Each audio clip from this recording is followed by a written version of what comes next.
Hi friends, today's video is about setting up a small aquarium for a betta fish or a fighter fish. Hope you guys enjoy the video. I'll be showing you guys how to set it up. So stay tuned till the end of the video.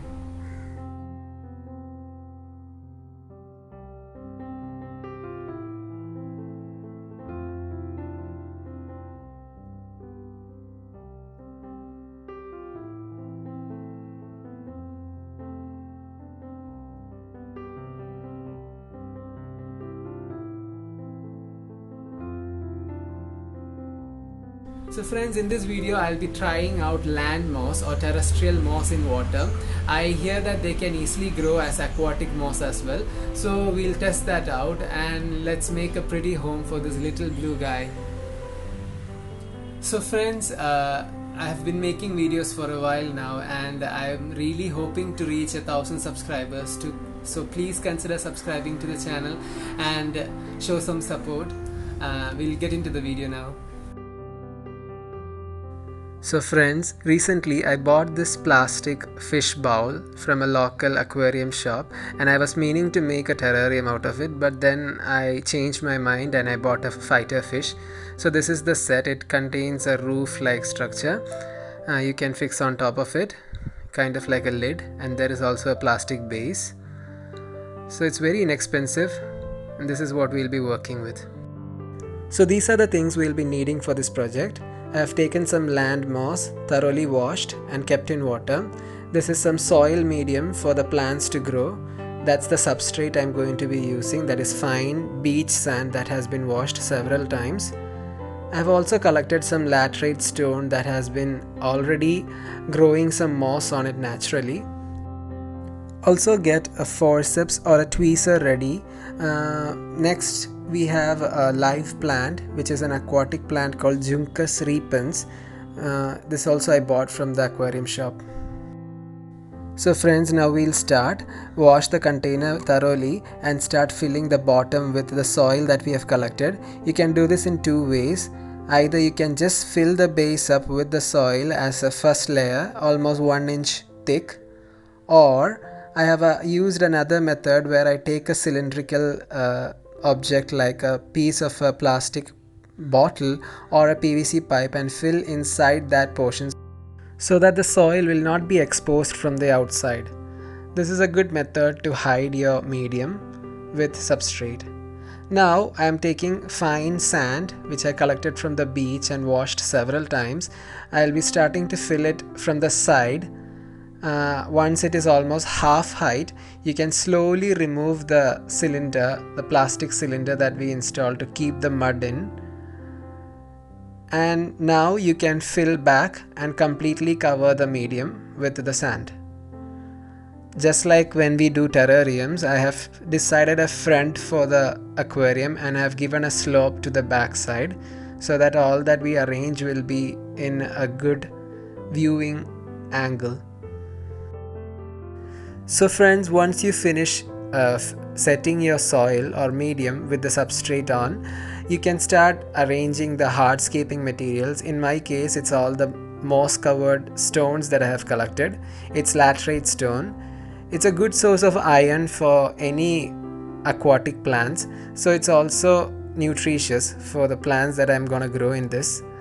Once you finish a good layout for the stones and you have already arranged all your hardscaping materials, give it a good watering and totally saturate the medium.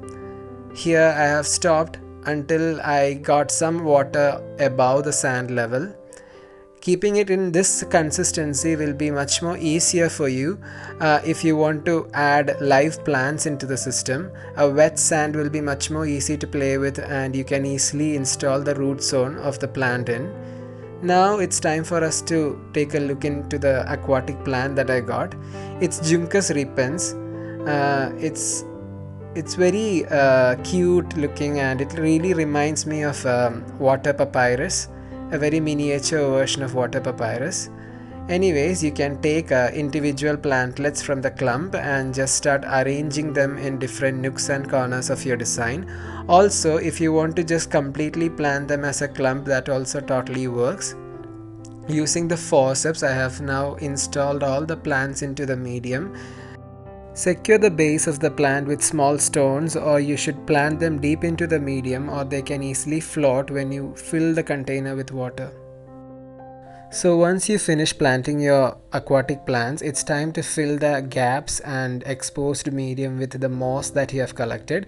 Here, I have been soaking this moss for at least a week now. You should also heavily wash them before using it, or there is a chance of rotting.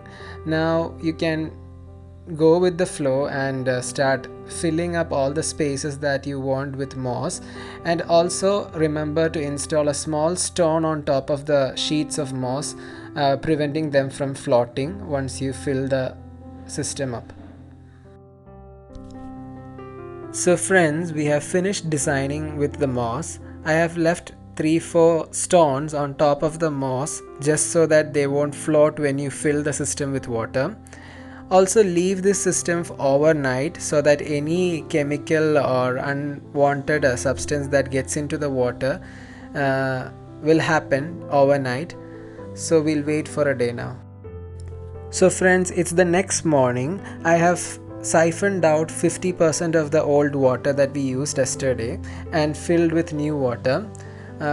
So this will remove some of the chemicals that has been released from the soil as well as the stones we have used, and now this system is ready for our fish. So friends, now let's add the betta fish into its new home. Before that, I removed all the water from this glass so that only that much amount of water will be transferred into our system.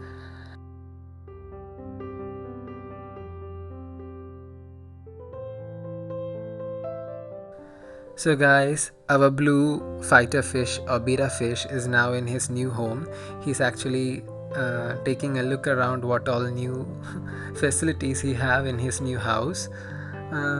It takes for any fish a couple of minutes or even an hour to accustom to the new water as well as the new setup. So give it some time. Mine is looking pretty healthy and active. So friends, I have decided to name this little fellow Blue, obviously because he's so damn blue, and he's doing pretty great in his new home. This is a nighttime shot with some lights and stuff.